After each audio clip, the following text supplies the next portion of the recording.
Welcome to ZK Whiteboard Sessions Season 3.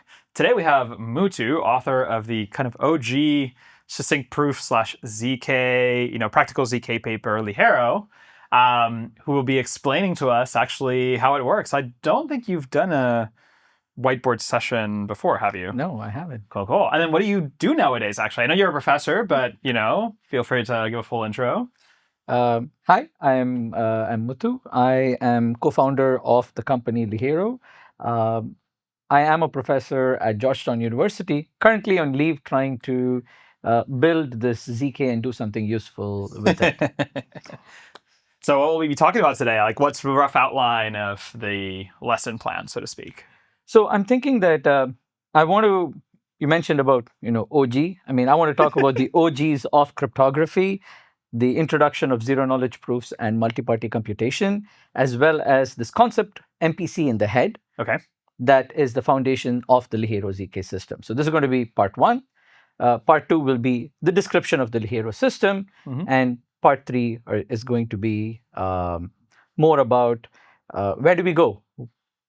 Efficiency. Sure. What's the end game? Okay. Yeah, it'll be interesting because, I think at least my version of it in Ligero is normally like a boring, straight shot linear algebra version. That you're just like, yeah, you have some matrices, you do some stuff, you get the right thing out. So I'm very curious about this MPC in the head. I remember you mentioning something like you kind of get ZK for free if you think about it as an MPC in the head protocol. And so I'm quite curious to hear the OG perspective on Ligero, why it works, why it is what it is, and yeah. So feel free to get to it. Yeah, awesome.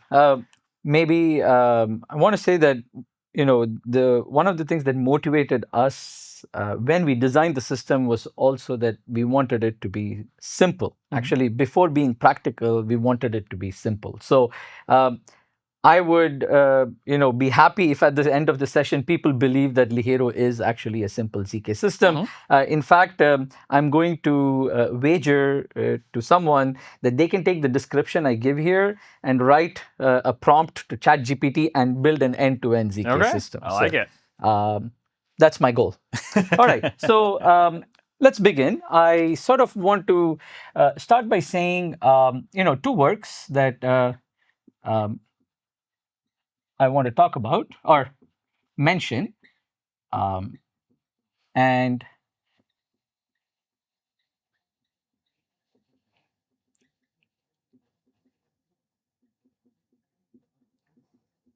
the work that introduced zero-knowledge proofs actually did a lot more than just give us zero knowledge. Mm-hmm. It forms the cornerstone of security, of how to define security and how to think about it. Actually, the ideas had originated already in this work of probabilistic encryption in the previous work by Goldwasser and Micali, but it was refined in this work where they introduced interactive proofs and zero-knowledge proofs. Mm-hmm. So I want to start with a little bit motivating this, right? So to talk about zero knowledge as well as security or privacy, mm-hmm.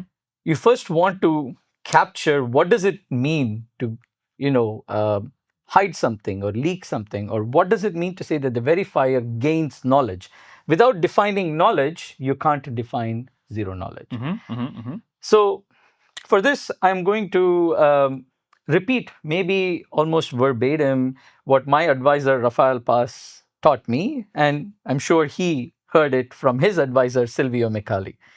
Naturally. And I'm going to share, two YouTube links of Silvio and Shafi introducing zero knowledge. If you haven't seen it, don't watch the session. Go and watch these videos because I will guarantee you after watching it, you will fall in love with zero knowledge. It just, it cannot happen that you don't fall in love with zero knowledge. And both of them have really different perspectives.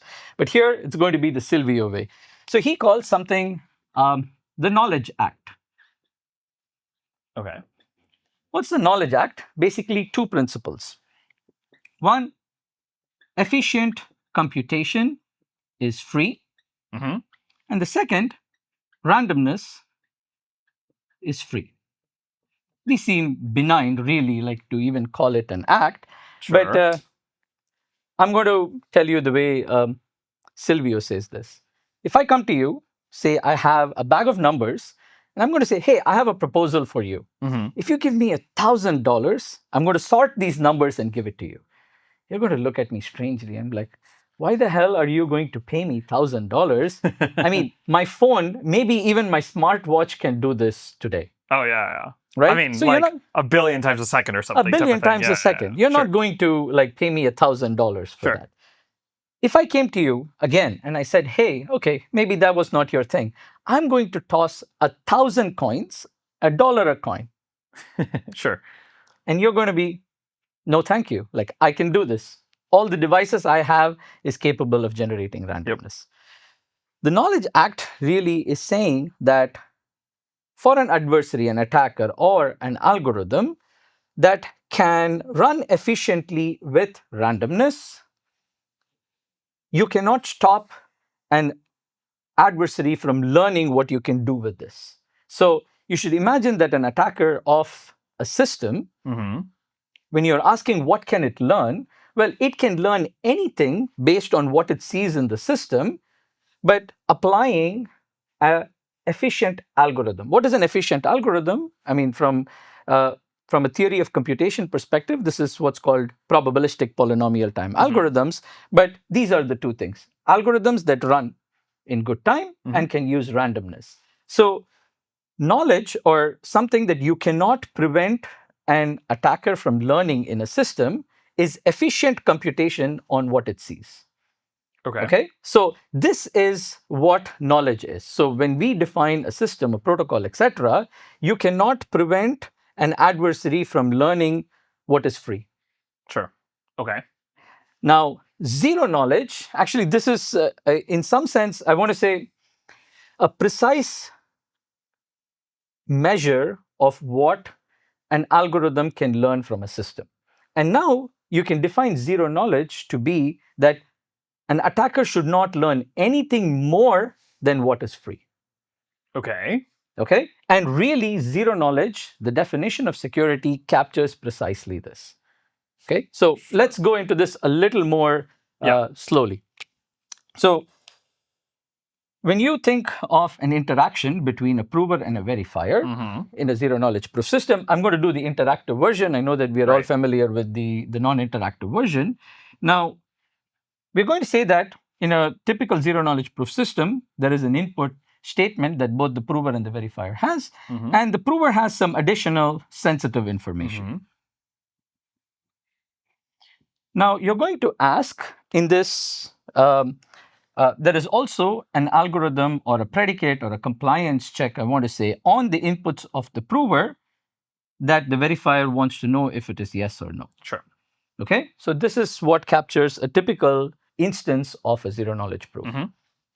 So now, you want to ask here, what does the verifier learn from this interaction, or does not learn from this interaction? What are we trying to hide using a zero knowledge proof system? Sure. So here is what ideally you want. The verifier is going to learn the result of this, which is that whether it's yes or no. And let's say that it learns it's yes. Because that's typically what you want. The prover is trying to convince the verifier of something. So the yes case is what you're looking at. And now you want to say the verifier should learn nothing more. That's zero knowledge. But what is this nothing more? And the nothing more basically says that the verifier, remember this, by the Knowledge Act, the verifier can learn something. I cannot say that it learns nothing. What is the thing that it can learn? Well, it can learn any efficient computation on what it sees. And ideally, I want to say that that's all it can learn. Sure. Now, in an ideal world where the prover was not there, the verifier was on its own, and it knew that the statement was true, what it can learn is any efficient computation on X, and the fact that this relation holds true for some W. Now, in an actual proof, there is something more happening. In an actual proof, actually, the verifier, in addition to learning this, it's also learning, there is a transcript of this interaction. There is also randomness that the verifier might use in the process. So now I can no longer say that what it's learning is just efficient computation on the input. There is something more that it sees. So now, to prove that this is a zero knowledge proof, I'm going to say that this transcript carries no additional information. Okay. Okay. And I'm going to tell you again, another part of this, it was not just defining what knowledge was, but Sure. also how to show that it is, zero knowledge. Sure. So that's the second part of this contribution. But really what I'm going to tell you is that I'm going to claim whatever the verifier claims to have learned more because it saw the transcript, it could have learned on its own without even interacting with the prover. Interesting. Okay. Just on its own, just with the statement and this fact, it could have learned on its own. Okay. Now, the way you're going to, so to demonstrate that a protocol is zero knowledge, in fact, this is exactly what I'm going to show you. I'm going to show that whatever an algorithm claims it could have learned from the interaction, it could have learned on its own. Okay? And that's why this proof system is zero knowledge, specifically zero additional knowledge beyond what it can do on its own.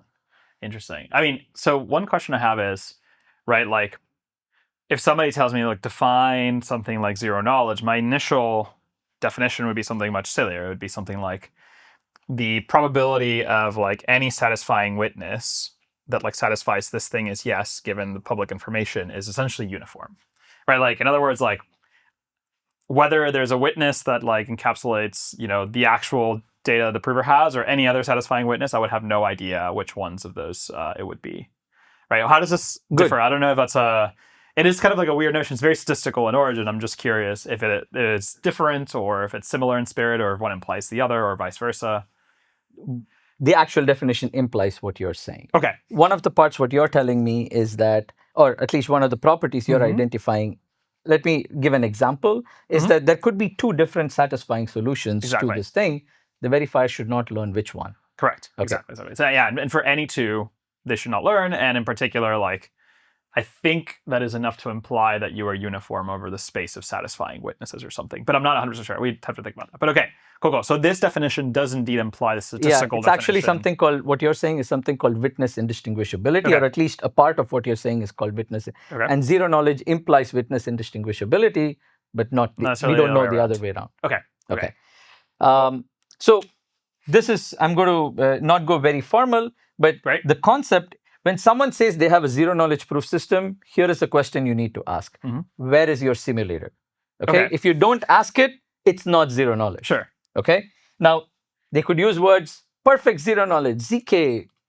You give me a simulator. Simulator is what demonstrates a proof system is zero knowledge. Okay. So what's a simulator is, if I want to show that, a protocol is, I'm going to give actions for what the prover and the verifier has to do. Okay.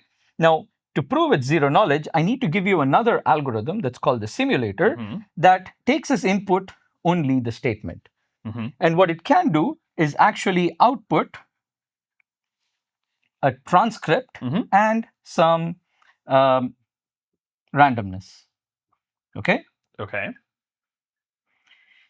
Now, the property the simulator needs to satisfy is that the distribution of messages and random coins that the simulator outputs, it should be hard to tell it apart from the actual transcript and the randomness that the verifier sees. So there is some actual distribution the verifier sees in an interaction, and there is a distribution that the simulator outputs. Now, to prove it's zero knowledge, I need to show first that this is efficient, meaning polynomial time, it can use randomness, and that no one can tell apart these two things. Now, there is a way to define what does tell apart mean. Again, you just use efficient computation. No efficient algorithm can tell it apart. Okay? That these two distributions. Interesting. So if something is claimed to be zero knowledge, again, I'm being very specific on the kind of zero knowledge, there is statistical zero knowledge, etc. But in the context of practical systems, this is the zero knowledge that is more relevant. Sure. Yeah, so, I mean, like, you could imagine things are, like, get funny, right? Because it's, one example is I have a hash of the witness or something, right? And, like, if it's, if a hash really is a reasonable one-way function, you could imagine that, like, yes, technically, if S is all-powerful, it would obviously be able to figure out W or a satisfying witness very directly. So you need the constraint of efficiency. So there's actually another technical reason you need it, but I want to say you stumbled upon another variant of zero knowledge, which is related to something you said before, is that if I'm able to construct a simulator that is not polynomial time, then I cannot prove zero knowledge, but I can prove the witness indistinguishability property that we spoke so about. that's a separating fact. Yeah. Got it. So, got it. But Okay. this is something more and something important. Why the simulator needs to be polynomial time, you will know, I will tell you in 1 minute. Okay. Okay, good. So to demonstrate something is zero knowledge, you give me the simulator and show, you need to give a proof that these two cannot be told apart. This is where assumptions come. You're going to use hash functions, one-way functions, whatever over there to show that these two things cannot be told apart. Okay, good. Now let's go back to the claim.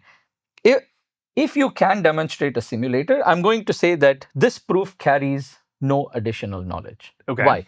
Now, you're going to come to me and say, hey, look, I have devised this algorithm verifier that actually learned something new. Okay? Sure. It learned the first bit of witness when it should not, you should not be able to know because there could be witnesses with both the first bit 1 and 0. But you're going to come and tell me, hey, I learned that the first bit of this, or I don't know, the secret key to my Bitcoin account. But, sure. That'd be cool, but but now I'm going to tell, well, it's not something I gave you as the prover. You could have got this on your own. How are you going to learn this on your own? You're going to consider another experiment where you have this algorithm that extracted out this secret information. Okay? Sure. Instead of interacting with the prover and generating this transcript and applying the algorithm on this, you're just going to run the simulator on your own. It does not have any private or sensitive information. Sure. Yeah. So the verifier will just run the simulator, generate this, which is the transcript of the interaction and the randomness of the verifier in this. So it's an equivalent transcript, and then apply the algorithm on this to extract the information. Okay? I see. Okay. Now, there are two outcomes that can come from here. Either you learn the secret information, in which case my claim was right, hey, you could have learned this on your own, or you didn't learn. But now I'm going to arrive at a contradiction, because if you didn't learn the same information, then really what the simulator output could be told apart. Sure. Specifically, your algorithm could tell apart the distribution output by the simulator and this. So this proof was incorrect. I see. Okay. And usually what that would mean is that this is based on, I don't know, some factoring assumption or some lattice assumption or like some hash function. You have broken that. Sure. You have reduced this to like a harder problem. But yeah, fundamentally the idea is, look, if you're able to extract any knowledge from this particular transcript, then necessarily you must have been able to tell apart these two things, which are is assumed to be a hard problem or statistically indistinguishable. Well, not statistically, sorry, computationally statistically indistinguishable, I think is the name or whatever. In which all those variants are there, but here I'm talking about computational indistinguishable. Okay. So just one point, and I want to go to MPC, is that why should this be polynomial time? Because I was trying to say that this learned nothing more. And now, as part of the argument, I had this running this to claim that. Now, if this was not efficient, then I cannot claim that that you didn't learn anything more. Yeah, the verifier itself could have run the S and figured it out. Sure. Okay. All right. Okay. So, and I just want to say that the concept of this indistinguishability and the simulator was also like fundamental to these works. And you will see that this was also important for defining other, like all cryptographic primitives, this concept is ingrained. Sure. Okay. All right. So I'm going to segue from here to MPC. Okay. Right. Now, what is MPC? MPC allows a group of participants, each with some sensitive information, to jointly compute some function over their inputs with maximal privacy. Okay. Now, okay, and I need to define what maximal privacy is. Yeah, right. Okay, but now given that we've seen simulator, what knowledge is, this is going to be much more easier to understand given this. Okay. Okay. Now, first, what I want by maximal privacy is that, so I want maximal privacy against, again, you can define different things. I want to say against a collusion of parties. Okay. Okay. All right. Now, let's say that P3 and P5, okay, they are participants in this protocol. Now, they interact in the protocol and they learn the output of the computation. Okay. Okay. Now, I want to say the maximal privacy one can hope for is what they can learn from this. Mm-hmm. Okay. Mm-hmm. They should not, like this, you cannot stop because they know their inputs. Yes. They know the output. It did come from the computation. So, from the Knowledge Act, any efficient computation on this, they can learn. Sure. MPC says that if you want something with maximal privacy, your protocol should carry no more information or no more knowledge than what can be efficiently computed from this. Okay. Okay? So just like here, I want to say that, hey, what this transcript and randomness did not reveal anything more than what you could have done on your own. And actually, you can see this already here, that I said the efficient computation here was V, the input X, and the result of the computation which it learned. And that's exactly here as well. It's the input and the result of the computation.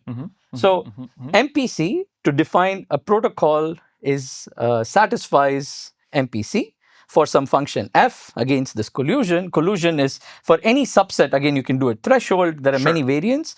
For any threshold of participants, they should learn nothing more than what can be efficiently computed from their inputs and the output of the computation. Sure. That's it. And I'm not going to go more into the details. Again, you can do this by defining a simulator, and it works, the concepts work similarly as zero knowledge. Okay, fine. Okay, cool. Great. Now, I can switch over with you if it's easier. Yeah. Now, what we want to talk about here, and I do see that I'm going a little slow on time, but you're totally good. It's okay. Yeah. So I want to talk about a connection between MPC and zero knowledge. First, I want to tell you what's the obvious connection. Okay. The obvious connection is ZK is an instance of MPC. Sure. Okay. So you just need to take two parties, P1, P2. This party has input X comma W. This party has input X. Naturally. And you want the output, the function that they are computing really is, and I'm going to call this X prime, and you will see why, is that you reveal X equals X prime and R of X comma W. Sure. Right? Fine.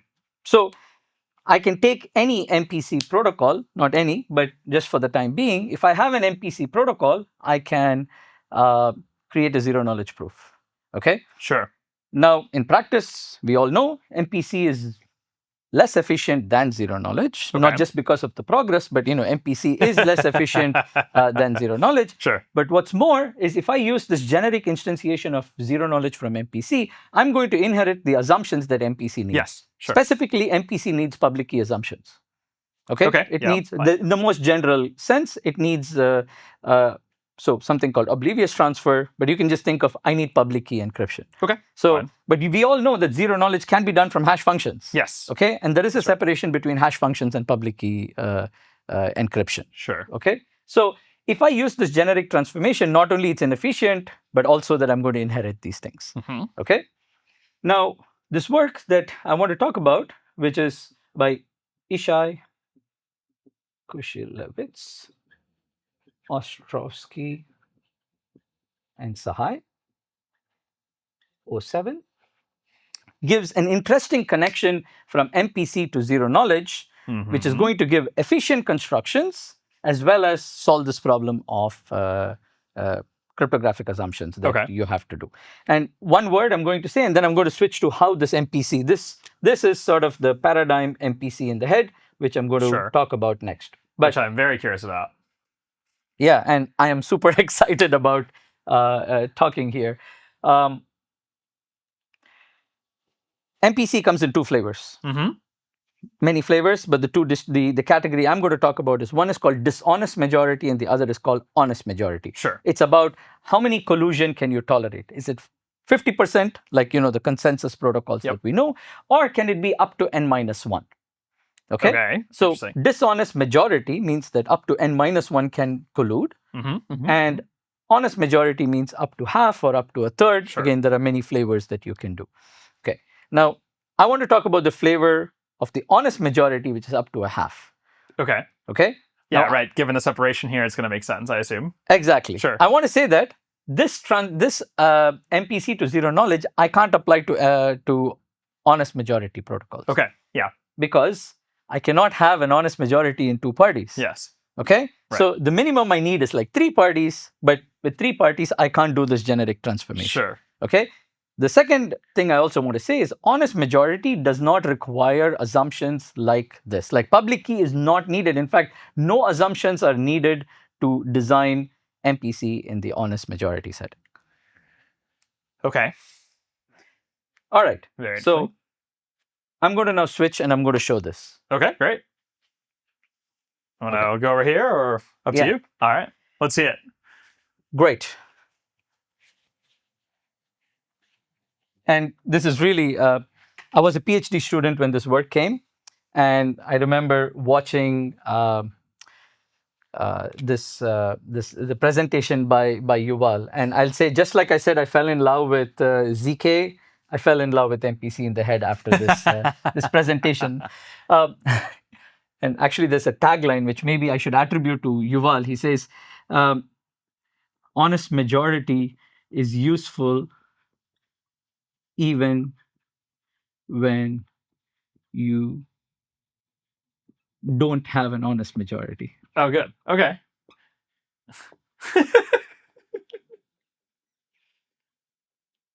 Yuval. Okay, great. Interesting. All right. Okay. So I'm going to give this construction. I'm going to need at least 5 parties for this construction. And again, MPC-in-the-head has been used in several, like both theory and, we've explored a lot in practice. I also want to say there's an entire line of work that are building post-quantum signatures using this approach. Okay. So it's been super influential in the field of cryptography in general. Nice. Okay, so I have the same situation. I have a prover and a verifier that the prover wants to convince the verifier that this statement holds true. Okay. The prover is going to imagine an MPC protocol is going to, in fact, emulate an MPC protocol between 5 parties. Okay. Okay. Now, you'll see it's strange. Why am I doing this? Yeah.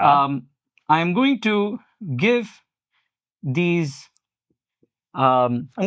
parties a secret share of the private information. So for now, you could think of this as a very simple, like additive secret share, which is equals like W or something. W. Yeah. Okay. And what they're going to compute, this function on these inputs is going to be reconstruct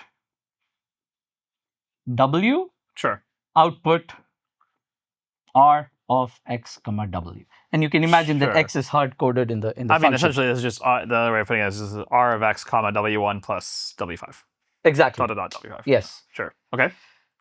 So it's going to imagine this this protocol. It's going to basically, what does it mean? I'm going to give randomness to each of these parties. Yep. I'm going to emulate each of them. They're going to send messages to each other, sure, so forth.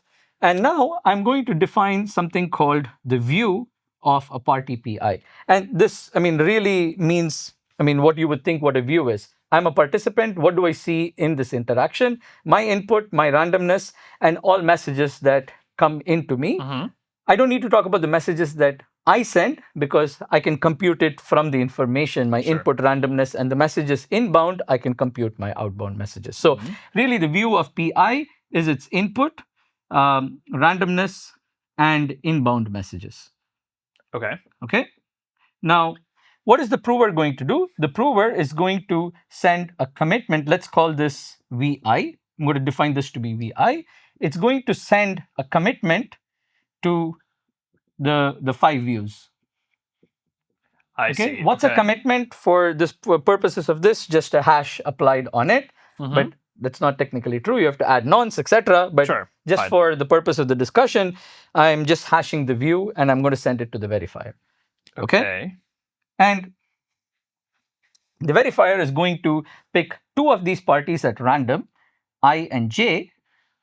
And the prover is going to reveal the actual contents of VI and VJ along with what is called the decommitment.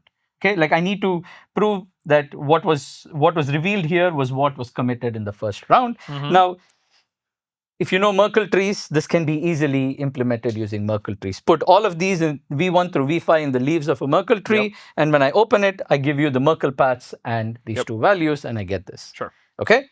Now, what is the verifier going to do? Very simple. The verifier is going to take these two views and it's going to compute the outbound messages of each of these parties. It has all the information. The view has the input, randomness, and inbound. I can compute all the outbound. And I'm going to see if the outbound from VI matches the inbound of VJ. I see. This is called consistency. I'm going to check if these views are consistent with each other. Sure. If they are, I'm going to see what these parties output finally as the output of the computation. Because the output of the computation is this. If it says 1, it's 1. If it says 0, it's 0. I see. And this is also why you can't have, for example, 3 parties and pick 2. It's because the 2 reasons. Number 1 is you want to have honest majority, right? So you need to have less than half. But number 2 is because you also want to be able to, you can't just pick a single player. You have to pick, or a single party. You have to pick 2 parties and check the consistency between the 2, right? Yes and no. I want to say there are tricks you can do even for 3-party. Oh, interesting. There are tricks you can do even from 2-party that, like, I have a paper where I show, I would also say that's one of the simplest zero-knowledge systems. Take gobble circuits, I can create a zero-knowledge proof from there. There are many tricks you can do, but your intuition is absolutely right. Okay. That's why I chose 5. Sure. For exactly that reason. Okay. Now, I want to conclude with the proof of why this is good. First, 3 properties of a proof system: completeness, soundness, zero knowledge, of a zero knowledge proof system. Completeness says prover can convince the verifier if it had a valid witness. It would generate this. Honestly, this will always be consistent. Great. Now, if the prover, if the statement was wrong in the first place, meaning there is no witness W or no value that I can put here to make it, then you can conclude that some 2 parties will have inconsistent views. And here you need some level of induction argument to say that if all of them were consistent, there is a true execution of this, and every true execution of this will give the right answer. So those are 2 things you have to do. But if you take that for granted, if I start with a wrong statement, then some 2 view here are not consistent. Okay. So that will be caught with probability at least 5 choose 2. Sure. Okay. So the soundness of this system is 1 minus 1 over 5 choose 2. Okay. Yep. The soundness doesn't sound great. Yeah, but I mean, you repeat it a few times, you're good. Yeah. You know. Good. Okay. So this is MPC-in-the-head, and I want to say that what is Ligero? Ligero takes an optimized version of the MPC protocol itself. Okay. That when I apply it once, I will get a target soundness that I want. But it also does something. It adds more things to the MPC and to the compiler to get efficiency. Maybe just one nugget is that I might have to assume that there is a broadcast channel in the MPC, and I can tell you broadcast can be easily implemented here in the 2-party. This compiler can bear a broadcast very easily. I believe that. But really, in a nutshell, this is MPC-in-the-head. It's very simple. Nice. And the next part, I'm going to say how the Ligero system is built. Perfect. Very cool. So part 2 is, what are we going to cover? We're going to describe the Ligero proof system. Okay, now it's official. As promised, you follow this.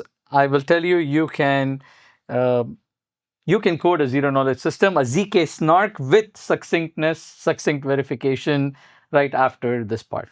All right.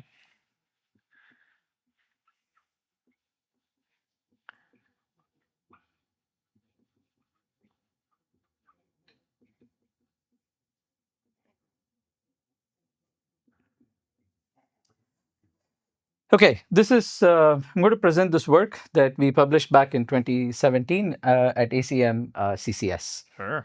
Okay, I'm going to start with one basic preliminary, which is secret sharing. Yep. For the purposes of this presentation, you will need to know secret sharing, hash functions. I'm not going to go into the proof. If you want to go to the proof, proximity gaps, etc., but the description itself, Merkle trees, secret sharing. You don't need anything more than that. And I'm going to also assume that we are operating over some finite field. We can talk about extensions, etc. So for now, just assume it's either the Goldilocks prime, baby bear, circle stocks, BN254, any of these primes that you love. Like we are going to fix one of them. The circuits are going to be over that, and the secret sharing, all of that is going to be over that field. Okay. Okay. So what I'm going to do is I'm going to recently I saw a presentation by Abhi, and it was a very nice way of presenting this, and I'm going to kind of be inspired by that, and I'm going to tell this, right? So I'm going to define this algorithm encode and decode. I'm not going to talk about codes much, but I'm going to use the words encode, decode, and then for secret sharing, I'm going to talk about sharing and reconstruct. So what is encode? I'm going to have k values, and this is going to output n values. Okay. Yep. I'm going to call this an encode procedure. What does this procedure do? Well, it computes the unique polynomial p such that p of 1 is a1, p of k is ak. The degree, I said unique, so this is degree k minus 1. Okay, there is a unique k minus 1 degree polynomial that passes through k points. Let p be this point, and bi is going to be p of k plus I. Okay, it's the evaluation of this very same polynomial in the next n points. Okay, so the first k points, the evaluation of the polynomial give me what I'm encoding. Then the rest of them is what I call is the encoding of these values. Okay, and you can also imagine there is the reverse of this. Decode will give me from B1 through Bn, I can get A1 through Ak. But the decode does need the parameter k because I need to say that, and the decode can fail if this doesn't work, in the sense that I have to take these values and I have to find a unique, I need to find a k minus 1 degree polynomial that passes through these. It might not, if B1 through Bn is not a result of this procedure, it might not be that. In which case I'm going to say it's an error. Okay, but decode is the reverse of encode. Okay, now given this, I'm going to say what secret sharing is, and the variant of secret sharing I'm talking about is something called the packed secret sharing, which means I can secret share more values than one. And again, I should credit this to Franklin and Young, and I'm hoping all my years are correct in here. Honestly, it's impressive you're writing them with the years too. Okay, so what's secret sharing? I'm going to give the share procedure here. So the share procedure, it's going to take, I'm going to say L secrets, and it still has this parameters k and n. It also has L, that's implicit, is going to be encode of S1 through SL plus R1 through RT, where L plus T equals K. Okay. That's it. This is share. I'm going to use this encode procedure where each of these RIs are random field elements. Okay. That's it. So this is secret sharing. I can give properties of this. I mean, I have, I'm taking L values, I'm outputting N values. What these N values, as long as N is bigger, like the field has to be bigger than some size. And as long as N is also big, I can say that any T subset of these values will leak nothing about these shares. Okay, this just follows from polynomials. Yeah. I mean, this follows from the fact, for the fancier people, I guess, this follows from the fact that the generator matrix for the polynomials is non-zero at every point below the, specifically because we've defined it this way. The coefficients of this with respect to the AI through AK are all non-zero. So these become uniform when you add the noise. Exactly. All right. Okay. Great. And I can also talk about the reconstruct procedure. I'm not going to write it here. Decode can be used for reconstruct. I just do decode and output the first L values. Okay. Okay, good. So now I'm going to define the Ligero proof system. All right.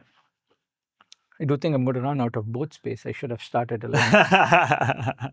That's okay. So, it's succinct, so we gotta. Sure. I'm going to define a new system of equations, a little different. All of you are familiar with, you're familiar with R1CS. It's going to look like a variant of R1CS. Okay. My system of equations, I'm going to imagine my witness to be a concatenation of 3 vectors. Say these are m length vectors. Okay. Meaning they are in f to the m. And my constraints are going to be 2 things. One is pointwise x times y equals z, and that there is a matrix A such that A times W equals B. So A and B are public. Okay. And A times W equals B. I want to say that any circuit, over a finite field with addition and multiplication gates, you can reduce it to this. All you will have to do is collect all the inputs and outputs of multiplication gates, put it in X, Y, and Z. Yep. So imagine that you're evaluating the circuit, pick all the multiplication gates. When you encounter a multiplication gate, add one to X, add one to Y, and the output to Z. It's going to be Z, yeah, perfect. And then the rest of the constraints can all be wrapped inside a system of linear equations. Yeah. So essentially what we're going to get is if we wanted to take a big thing is you could reduce it into 3 block equations, which is the 1s over x, the 1s over y equaling z, and then the last block being the standard linear constraint, right? So this is over all x, y, and z. So sorry. I meant if we start with standard R1CS, yes, we can reduce it to that way by essentially being these block equations. Yeah, absolutely. Okay, totally agree. Yes. Yep. But it's easier to think of it this way for Ligero. Great. Okay. I'm going to, this is what we want to prove. I want to prove I know a W such that these two constraints are satisfied. Perfect. I'm going to start with a warm-up case. Okay. In this warm-up case, I'm going to imagine that I have W1 through WL. Okay. L witnesses of this kind, and I want to prove these constraints for each of these L instances. So I want to prove the same set of constraints for each of these witnesses. Okay. So this is what is sometimes referred to as the batch setting.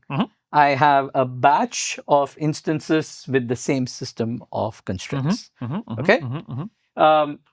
The description of Ligero becomes remarkably simple for the batch setting. Sure. And then I'm going to tell you how to do it for arbitrary constraints. Okay. So I'm going to give the prover algorithm. Okay. Wi is xi, yi, zi. Okay, right? so it's a trip.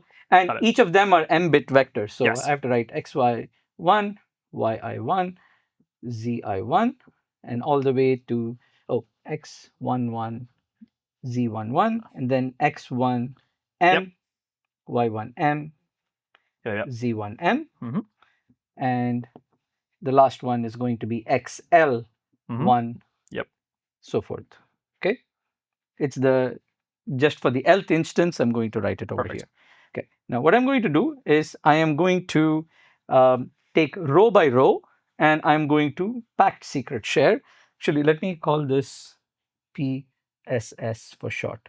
Okay. Sure. So it's PSS with these parameters K and N, and I'm going to get a matrix. Sorry, dumb question. What is N here? So N is the number of length. Shares. It's the number of shares. Yes, exactly. Perfect. Okay. Okay.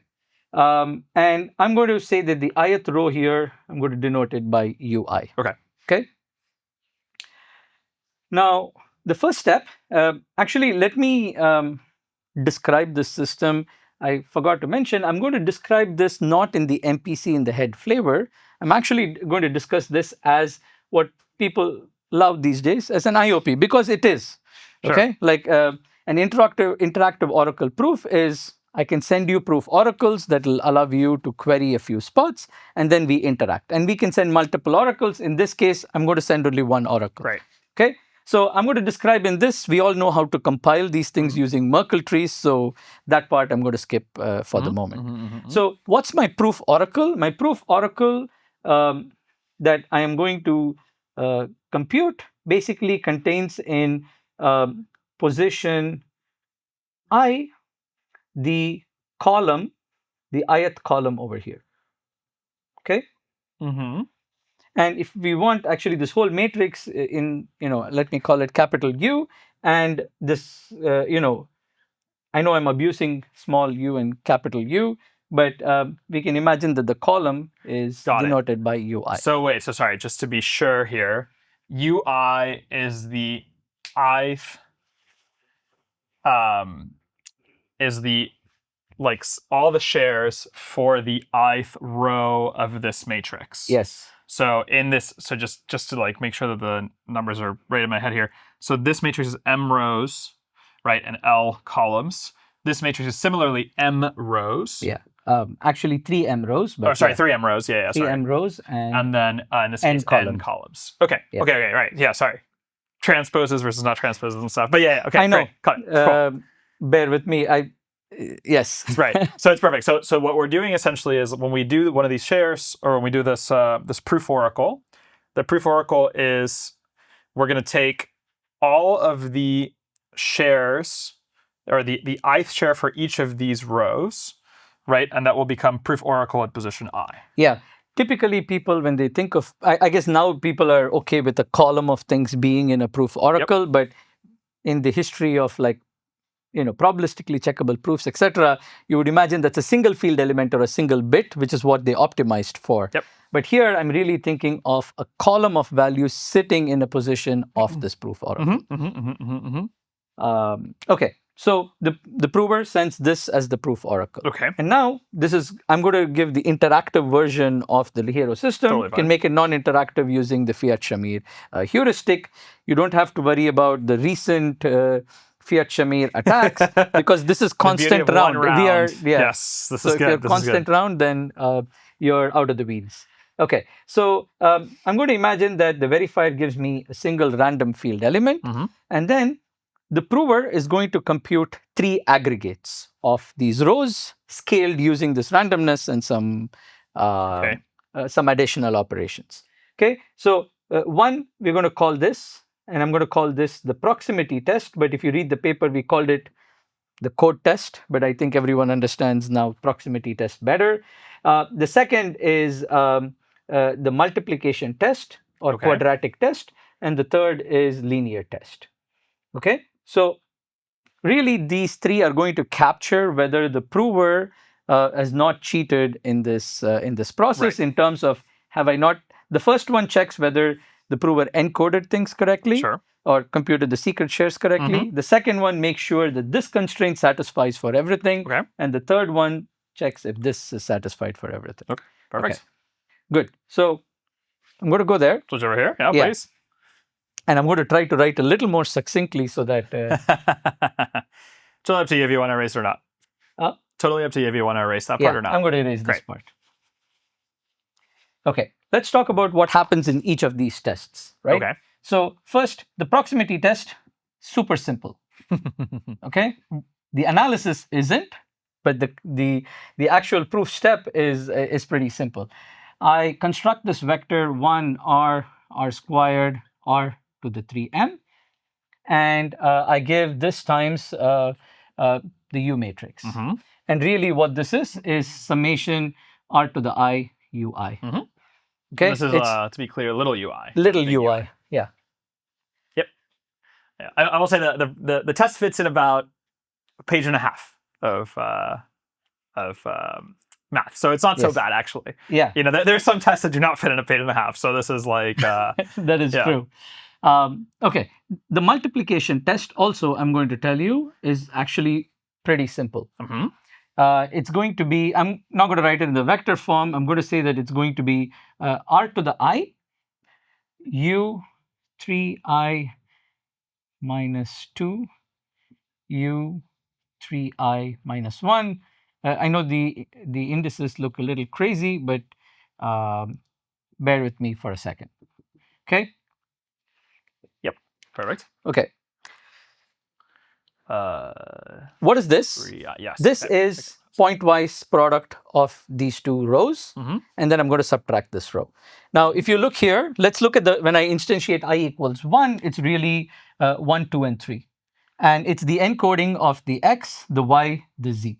Okay, so it's u1 dot product u2 minus the third row. Okay? Yep. As you will see, there are these properties of this encoding that will make sure that when I reconstruct this value, it will be all zeros if x times y is z for all of these elements. Okay, and then I'm just taking a combination of all the multiplication gates across all these things. So I'm grouping it 3 at a time.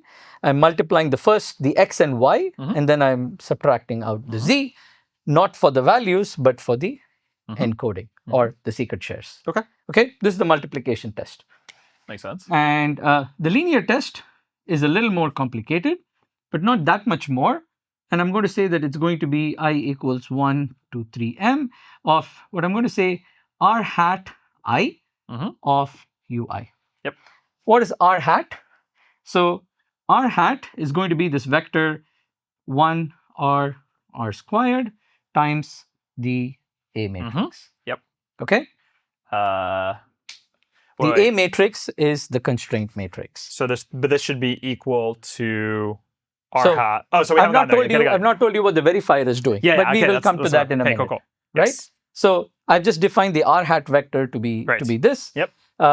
Really, what it is trying to do is it's computing this times A times each of these columns. And if you see this, I'm going to multiply this vector on both the left and right hand side of this equation. I'm going to say that RAW equals RB. Exactly. Yep. Okay. This is it. In this round, the prover, let's call this, I'm going to call this VP. I'm going to call this VL, and I'm going to call this VM. Okay. And the prover is just going to give VP, VL, VM. Cool. And actually, in the IOP setting, that's it. Like no more interaction. Yep. This is the proof. Now I have to tell you what the verifier is going to do. Yes. And I want to say this is the description of the whole proof. Yep. Okay. Like I'm going to construct this matrix, and then I'm going to give that as the proof oracle, and then compute these tests. Okay. Makes sense. Now, what is the verifier going to do? And I'm using a lot of board space. Okay. The verifier is going to first check some properties of VP, VL, and VM. Okay. So it's going to check if VP reconstructs correctly. Okay. And this really means that decode of K, doesn't give an error. Okay, that's it. And nothing really much is happening. If all the encodings were done correctly, then a random linear combination of this should also be, should satisfy that. Indeed. Okay. In other words, it's all linear, right? Yeah. So we're good. You're going to reconstruct, but there is a slight caveat in the reconstruction. The parameter is going to be 2K instead of, I think 2K minus 1, but bear with me. So I have to do reconstruct and then check if all entries are 0. Okay. And really what this is saying is that, if x times y equals z, this encodes 0, a random linear combination of that should also be 0. Okay. VL, I'm going to reconstruct with parameter k, and I'm going to check if all entries are this transpose B. So let me just say 1 r squared inner product with B. Okay, or I should say transpose B, but that's okay. That's all I'm checking. And then, so this is basic checks. There's one more check I have to do. I don't know if the prover gave this correctly. Is it related? Is it actually done with the proof oracle? I need to check. So I'm going to query the oracle at t positions, I1 through IT. Okay? And I am going to recompute the VP, VM, VL exactly at those positions. I'm going to recompute VP of, IJ, VM of IJ, and VL of IJ. Now, if you see the way this is done, actually they are all row operations, which means I can compute these column-wise. So I can, given the values in the columns, I can recompute what these values should be on those indices. So just recompute them and check against this VP. This is really, in at least in many places, it's a cut and choose argument. I don't know if you did it correctly. I sample a few places, I recompute it, and I check if you did it correctly. Okay? And this is it. Yep. Okay? This is the entire proof system. Yeah. Now, I want to point out, this is actually, it is sublinear, meaning the proof is shorter than the size, and it is succinct verification. Sure. Okay? Which is, again, there is a conception that, hey, Ligero is not succinct. In this setting, it is succinct. If I have a batch system of equations, it is succinct. Okay, now I'm going to maybe use maybe just a couple of sentences on why this is sound, or like, I mean, just following why this is correct. Okay, now, so for that, I need to argue completeness, soundness, and zero knowledge. Now, zero knowledge, I need to do a little bit more, which I kind of pushed it under the rug, but I will fix it when we come to do zero knowledge. Okay. Just one small change I have to do for zero knowledge. Cool. Okay. Completeness, I need to show that if I used honestly, did everything honestly as the prover, all of these will pass. Yes. Okay. Now, we can see that VP reconstructs correctly, this will work. If I use codes, I do the random linear combination, there's not going to be a challenge. Yep. Now, all entries are 0. What I'm going to tell you is that reconstruct distributes over multiplication. And one of the things I want to tell you is that this is where we really use that these are polynomials, and Reed-Solomon codes, they have this property of multiplicativity because they are polynomials. I multiply two polynomials with, P of 1 and P of 2 being this, then the product polynomial will be the secrets, or the values at 1, 2, 3 will be the product of those values. So I'm going to use the fact that reconstruct of this distributes over here. Sure. So now if it distributes over here, reconstruct of this times this minus this, if they were correctly computed as multiplication, they will have to be all 0. Okay? And I mean, we all know all these codes that we use are linear, meaning that if I add two things and reconstruct, I'm going to get the sum of them. But multiplication is something that Reed-Solomon codes satisfy. That's right. Not all codes do. Correct. The linear constraint also actually just follows from the linearity of reconstruct. Because when I'm applying r hat I on ui. When I say reconstruct, it basically becomes like, I'm going to say r hat of u, r hat transpose of u. When I do reconstruct of this, I just get, r hat transpose of this matrix, which let's call w. And this becomes actually this vector, let me just use r transpose a times my witness vector. And we know that r transpose a, if I use here like the vector r transpose a w should be r transpose b. Okay? So completeness is direct. Yes. From, at least for VL. Yes. From these things. Okay? Soundness. I'm going to give you a high level of the soundness. First, this is what's called a proximity test. It says that instead of checking, now the prover is supposed to compute the secret shares, but it doesn't have to. It can do whatever it wants. Now, what I'm going to check is that, hey, like, I'm going to check a random linear combination of this if it's, a valid encoding or a valid secret sharing. Proximity test says that if the prover succeeds in convincing the verifier in both that what was revealed is a valid secret sharing and the random columns I sampled were consistent, then with high probability, and here there are many parameters, but the errors in each of these, like, where the prover did not really put the right value is restricted to a few columns. Yes. Okay? And for people from coding theory, if the number of errors, this is what we use for our parameters, is less than the distance over 2 of the code, then it means that each row can be uniquely decoded. Okay? This is important because to talk about multiplication and the linear, I need to say what they encode. Yes. And the prover can make errors and can then I need a handle on what are we talking about in the multiplication and linear test. So the proximity test says that only a few columns have the error, which means now I can define unique values by saying decode each of these rows and you will get this matrix, and my multiplication test and linear test applies on these values.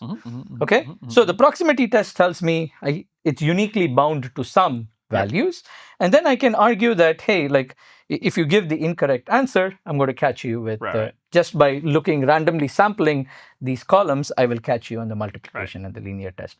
Now, just a connection to more recent work like Wurr, Stir, as well as like Ben Sasson's work on proximity tests. They have tried to push this beyond the unique decoding bound to the some scaling of the Johnson's bounds and capacity bounds. Now, we've, at least in our implementation, not used any of these conjectures, but we are actually working. I mean, when they show, when they can isolate it, prove this proximity test, we'll be able to inherit those features. I want to say the way it applies in the Ligero system is a little different. You also need to make sure that the multiplication test and the linear test also holds, because when you go beyond the unique decoding bound, as you can imagine, there are multiple values that can be satisfied. Sure. So then you need to make sure that these also follow. And now we have an analysis that even if you go up to the Johnson's bound, all of these will work when we have the soundness parameters. But I want to say they are still conjectures today. But I hear that this is going to change pretty soon. Hopefully, we'll see. Okay, great. So this is a complete description, what the verifier does, what the prover does for the batch setting. Sure. Okay. I'm going to say one more thing, and that will be the end of the description of Ligero. This is for the batch setting. What do I do when it is not the batch setting? Okay. What is going to really change, if you think about it, is I have taken some advantage over here. So both the multiplication and the linear, where I had to check values within a column. Yes. I strategically used it because all these constraints are within, like they were L separate instances, and I was able to check them. Okay. But now for a general circuit, that's a liberty I cannot take. At least it's not a liberty I can take for both multiplication and linear. Sure. I can't take it. I can assume that my multiplication is still like highly aligned this way, but the linear test can refer to values across this matrix. Sure. Now. Okay. So everything here I said works exactly for even a circuit that isn't the batch setting, except the linear test. So I need to fix the linear test. Interesting. Okay. Okay. So I'm going to show how to fix the linear test. Okay. So I'm going to erase that side of the board. Go for it. Yeah, I'll try to. Yeah. Okay. So actually, it is worth just redrawing this matrix because it'll be helpful.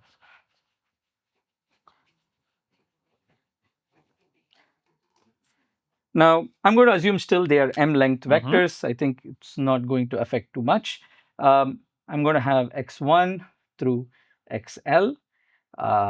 And then I'm going to have y1 through yl, z1 through zl, and so forth. And then at the end, I'll have in the last row, z minus l plus 1 through zm, right? I'm just going to take all the multiplication, this x, y, and z, I'm just writing it in order over here. Like pick the first value, put it here, the second value, so forth. And then after I've exhausted the row, I go to the next three. Okay, I see. Got it. So you're just like, you're aliasing on the rows here such that you get all the way to, sure. Okay. That's nice. I like that aliasing over the... Yeah, that's the old school signal electrical processing engineering. Term. I know. Yeah. Good. So this is what I'm going to do. And, you're going to do similar as before, which is like, pack secret share each row. And everything here will work except the linear test. Okay. Now recall, what do we want in the linear test is really to compute this value. Okay. If I look at this a little more carefully, I think of this as the inner product of this vector R transpose A and W. Okay. Now, W is really these rows, okay, all of these. Now, I'm going to just write it here. What is the inner product I want to compute? And I'm going to use the R hat notation for this. I'm going to use R hat for this. I'm going to say this is R hat 1. Yep. This is R hat L. And then I come here all the way. This is R hat M minus L plus 1 all the way through R hat M. Right? Okay. Now, if you recall what happened, I told in the multiplication test, it distributes over multiplication. If I had an encoding of two values, if I multiply them pointwise, I get the product of them. Now, if you imagine here, what do I want? I want to multiply all of these values together, and then I want to sum it all up. Okay, that's what I want. I've written it in a way that this is the inner product. Like I multiply these, this is going to be R hat L plus 1 here. Yep. Right? And I'm going to multiply them and do this. Okay. Okay. Now, I'm going to ask the prover to encode all these R hat values. Okay. This is not in the Oracle or anything. Like when I have to compute the linear test, I'm going to ask the prover to arrange these values just like I had arranged the witness. And I'm going to ask the prover to encode these values. And I used UI for, the ith row of the witness. I'm going to use V1 or VI for that. Okay. This is, I should say actually, it's going to be like M over L. No, this is actually 3. Or sorry, yeah, 3M. No, this is M, but this is 3M. Yeah. Okay. There are, and this is going to be M. Okay. It's M over 3. That's, no, this is also going. No, this is M, right? I think. Is it M over L? No, not M over L. Oh, is it M over L? Right, because we have M elements and each row is L size. Yeah. So there's 3M over L. It might be 3M over L, yeah. Yes, there are 3M values. Okay, good. Great. Anyways, corresponding to every row here, I have a V. Yep. Okay, so corresponding to every UI, I have a VI. Now, this VI can be computed, recall, both by the prover and the verifier, because it depends only on R, which the verifier chose, and A. Yep. Okay, so now this is what I want to claim. Just look at the computation UI product VI. Okay, it's basically a pointwise product of UI and U1, V1, U2, V2, and I'm summing it up. Now, remember that reconstruct distributes over multiplication. Yes. It's really computing this times this and adding it up. Sure. Now, this is still not the inner product, but we are almost there. Yeah. I have partial sums. Yeah, and I just need to sum the rest, right? And then you sum the rest. Exactly. Cool. Okay. So here, 2 points to note. The prover will compute this and give this as part of the linear test. Now, what the verifier is going to check is not R transpose. It's not going to be all B, right? It's going to sum the values that it reconstructs and checks if it's equal to R transpose B. Sure. Because R transpose B is the inner product. Yes. And I got partial sums. I add it up and I check if it's R transpose B. Okay. So, and note here that the verifier needs to compute the VIs to do the query and recomputing. That's right. Okay. Because if it needs to know what happens in a particular column, I need to know the contents of VI to repeat the computation in that column and check against what I give in the linear test. This is important because this is where we lose succinctness. Sure. I have to recompute, and because this is the size of the entire computation, R hat is the size of the entire computation with the linear constraints. I see. So this is why for an arbitrary circuit, it's not succinct. At least we're going to fix that. I'm going to tell you how to do it, but it's as I have described, it is not succinct. Cool. Good. I'm going to say one more thing, and then we can go to other features of Ligero. Completeness, soundness will work. I didn't talk about zero knowledge in the batch setting. I forgot that, but let me talk about zero knowledge here. Okay. For zero knowledge, I just need to do, I need to add 3 more rows to what is being encoded in the, as part of the oracle. Okay. These are called masking rows. Sure. Okay. These are to mask. We want to make sure that what I reveal in these values don't reveal anything about my witness. And if you see here, the first one, it's a random linear combination of the rows, but I know R, and I know a specific random linear combination of the actual wire values, which is bad. Sure. Okay. If it's zero knowledge, it needs to hide it. Yes. So what I can do is I can just add 3 more rows to blind each of these things. Okay, and I'll ask the prover to add it to these computations. It'll still keep the invariance that the verifier is going to check. So what's the invariant for the proximity test? It should just be a valid code word. So I'm just going to add a U0, which encodes a completely random secrets. Okay, so it'll mask everything out. You don't see anything. For a multiplication test, I'm going to add like a row, which I will call UM. Okay. Which is just an encoding of all zeros. Okay? Wouldn't that be 0? No, because there is randomness. If you recall in the secret sharing, there is randomness. And also the encoding needs the twice parameter. It's 2K, not K. So because I need to mask this in the degree at that 2K polynomial or something, This one is interesting. Like, I can't just mask it because the verifier needs to check that the sum is equal to R transpose B. Right. But there's a very simple trick. I'm going to choose secrets that add up to 0, which means that the sum will remain invariant, but the individual values will change. Like, you won't know any of it, but when I sum the values, I'll still get what I want. Okay. Okay. Makes sense. Now, I want to point out here that you have to ask me the question, if it's zero knowledge, give me a simulator. Yes, there you go. All right. Good. So where's the simulator?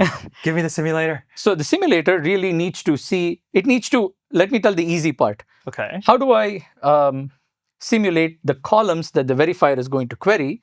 The secret sharing has this property that they are all uniformly at random. So this verifier is going to query the oracle. Now the simulator has the power to decide what is inside after it sees the queries. Okay, so I can just put it uniformly at random. But that's only if you don't have enough queries to reconstruct, right? It's uniformly at random up until the degree. Good.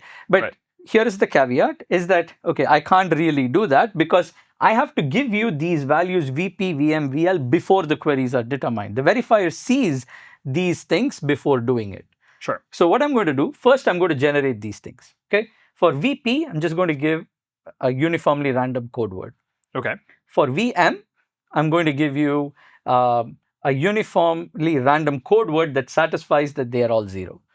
And for the linear test, I'm going to give a uniformly random code word that encodes the sum of the values is R transpose B. Okay. Okay. This is all polynomial time. I just have to do secret sharing of like R transpose B and then encode it. Like, and then when I open the columns, I can actually manipulate the blinding rows so that they sum up to the value I want. That's the only thing. Everything else can be completely random. Like the encoding of all these things can be completely random, but these masks, I'll make sure that when the verifier recomputes on those columns, they will match what I gave for VP, VM, VL. Sure. This is polynomial time. Okay, and this is why it's zero knowledge. I see.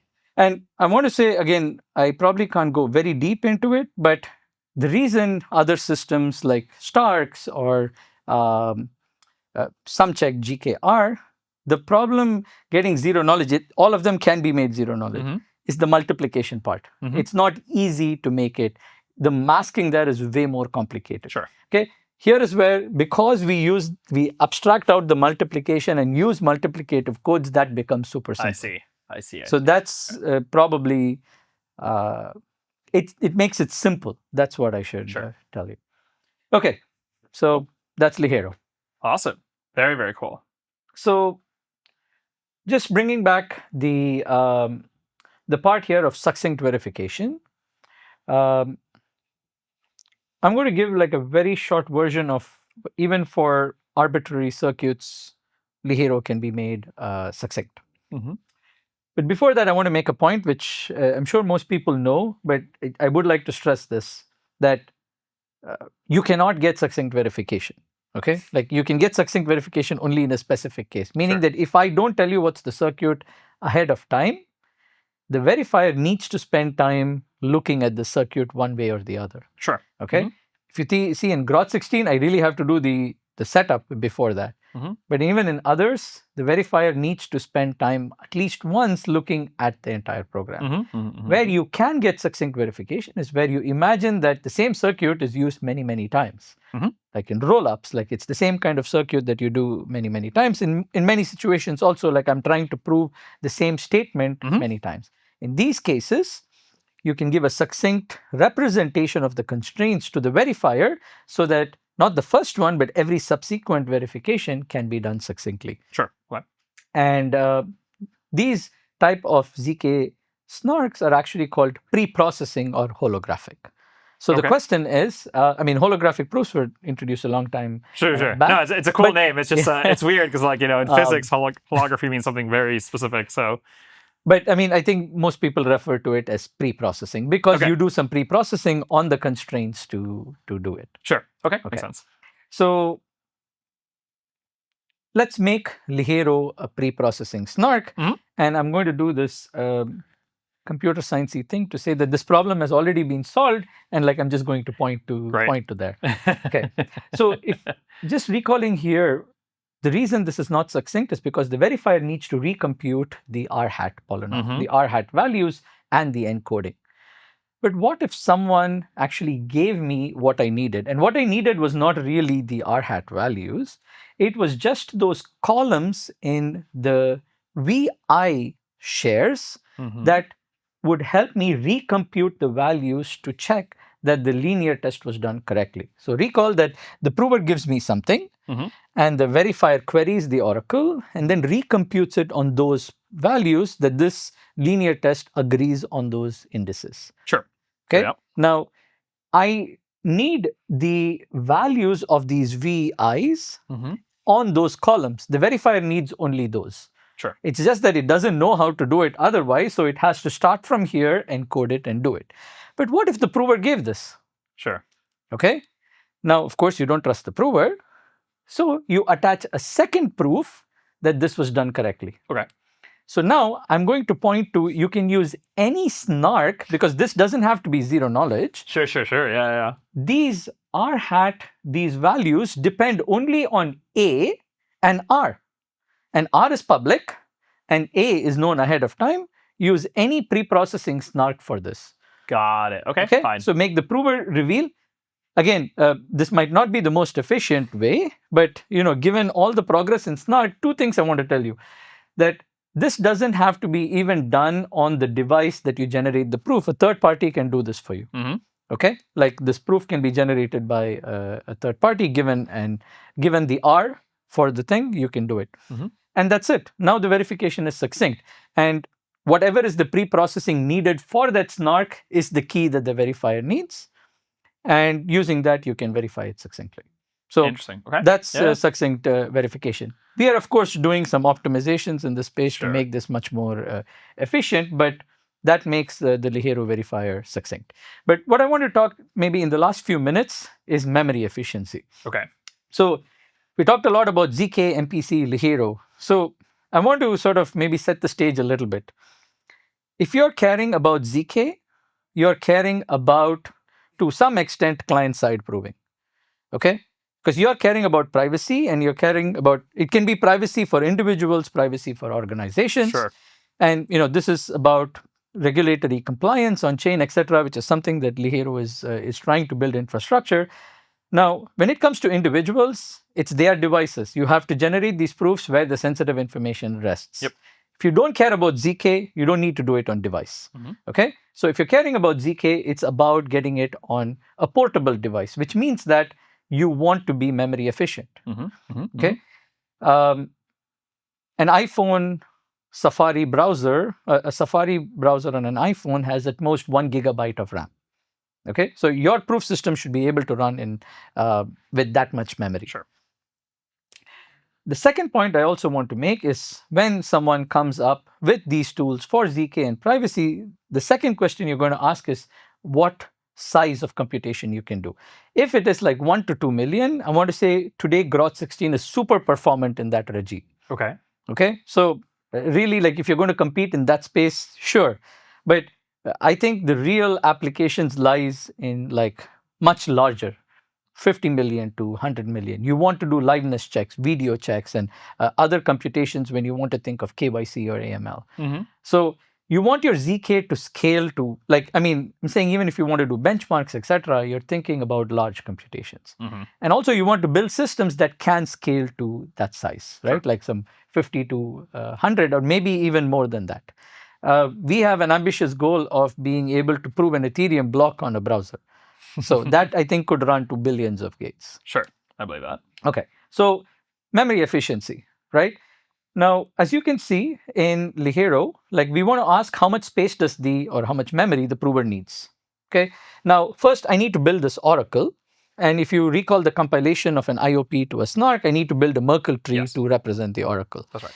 Now it's nice that, these things are done row by row, which means that like after I have done the first set of values in these multiplication gates, I can already hash them and just maintain a running hash for the Merkle tree. The leaves of the Merkle tree contains the hash of these columns. I can have a running hash, an aggregate hash that I do.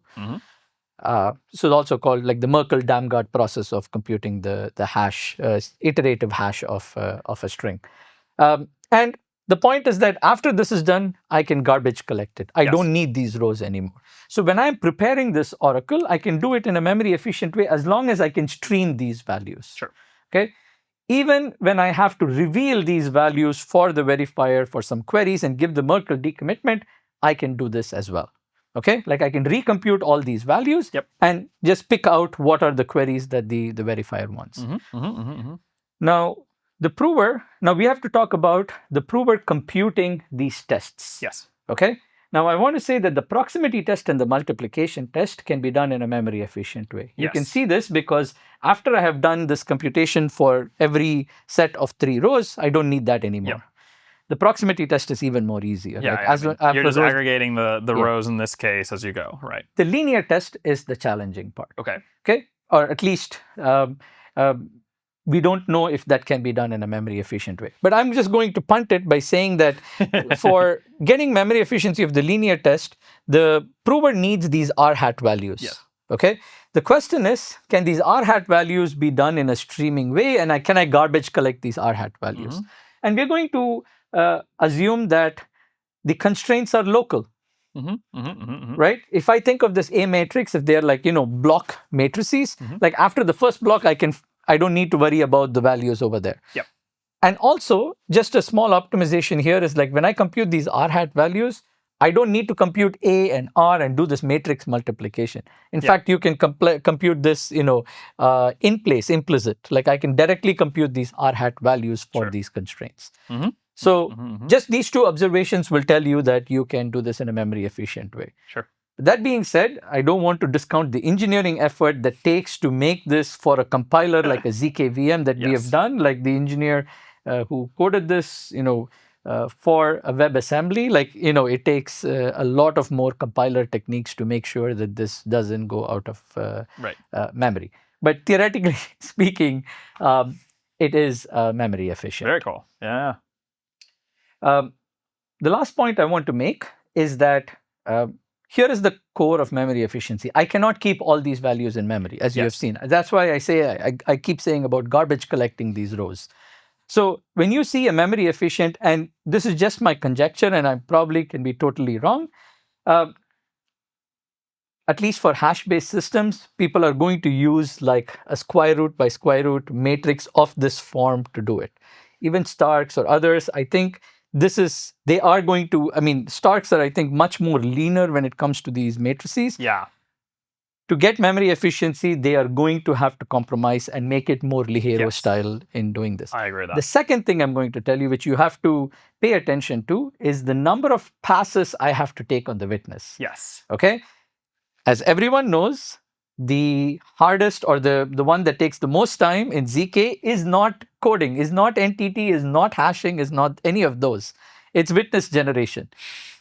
We, in this protocol, when you compile it down, we have to run through the witness 3 times. So when you run it on the browser from our platform, we are running through the witness 3 times. So you can also interpret it. If I did it on a server, I could get 3x speed up just like that by keeping it in memory. But when you see these new techniques that are going to try to do ZK and memory efficiency, they're going to run into this. How many times do I have to pass through the witness to get it? But very interesting space, and I think there's going to be a lot of exciting work. And since we unveiled our platform in Denver, a lot of people are working on this, and I think amazing works are going to come out of it. No, I mean, it's cool stuff. It's crazy that this stuff was in many ways kind of a bit of a fever dream even up until I'd say 7 years ago. It was a thing that was very cool, and it was a thing you could do, and it was a cool thing in theory and a little bit of practice. I mean, some people will say much more in practice than I think it was actually. But now, you guys are doing, right? You can run this stuff in a browser. You can run it on a phone. You can prove real things. I mean, these aren't toys anymore. They're quite useful, quite good. And it's funny to see, something that some people would have called very esoteric math, honestly, even 5 years ago, is now being quite useful, very real, available to everybody. I don't know. I'm curious to see where it goes. Yeah, and I'm curious to see what's going to come of Ligero, which is very interesting in trying to optimize the proof length of Ligero. Yeah, we'll see. No promises there about anything, but it's very much inspired by this very, very cool piece of work. I remember, for the whole bit I remember reading Ligero and being like, wow, this is so simple. It's so nice. It's a very nice protocol, so that's why we ended up doing extra work on it. But no, thank you so much for this. This is very fun. It's in many ways a different perspective than the one that I take to a lot of these proof systems. But it's cool seeing where it comes from, the MPC-in-the-head paradigm, and the whole mechanics of it. So, do you have anything else? Any thoughts, last notions, constructions? More ZK, more client-side proving. Well, thank you all for listening. Thank you, Muthu, for joining us. Thank you for having me. Thanks again.